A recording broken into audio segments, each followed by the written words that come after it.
ஏறக்குறைய வந்து பாருங்க, கடந்த 3 வருஷமா நான் பெருசா வந்து நல்லா இல்ல.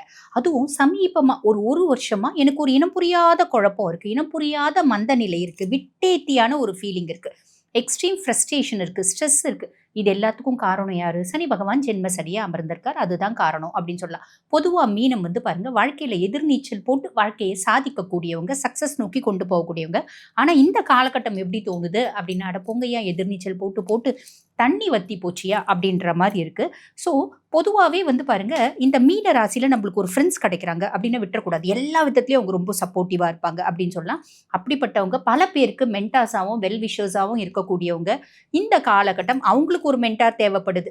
சரி, இப்படியெல்லாம் ரொம்ப கஷ்டத்துல இருக்கீங்க. அதுக்கும் மேல இந்த மத்தியம வயசு பர்சனாலிட்டீஸ் ஓகே. அவங்க வந்து அவங்கள வந்து சுதாரிச்சுக்கிறாங்க, டேக்கிள் பண்ணிக்கிறாங்க அப்படின்னு சொல்லலாம். ஏன்னா பக்குவப்பட்ட மனசு, பதப்படுத்தப்பட்ட ஒரு மனசு அப்படின்லாம் சொல்லலாம். ஆனா ரொம்ப இளம் வயசு பிள்ளைங்க.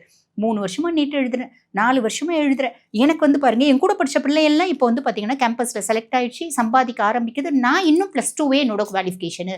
என்னால முடியல, உங்களால தான், உன்னால தான் அப்படின்னு அப்பாவ திட்டுறது, அம்மாவ திட்டுறது, டென்ஷன் ஆவறது, படிக்காம இன்ஸ்டா ரீல்ஸே பார்த்துட்டு இருக்கிறது, கோவத்துல சாப்பாட தூக்கி எறியறது, இப்படி பலவிதமான குழப்பங்கள்ல ரொம்ப படிக்கிற குழந்தைகள் இருக்காங்க அப்படின்றது உண்மை. இப்ப இதுல ஒரு பெரிய ரிலீஃப் என்ன அப்படின்னாங்க, மீனம் மீண்டும் நான் அப்படின்ற மாரி சனி மேல குருனோட உச்ச பார்வை படுறதுனால சனி ஆல்மோஸ்ட் நல்லிஃபை ஆயிட போறாரு. அப்ப நீங்க உங்களோட சுய புத்திய கொண்டு நெறைய விஷயம் யோசிக்க போறீங்க. பக்காவா வந்து பார்த்தீங்கன்னா, பிளான் பண்ண போறீங்க, ப்ராபகேட் பண்ண போறீங்க. இது ஒரு பெரிய பிளஸ்.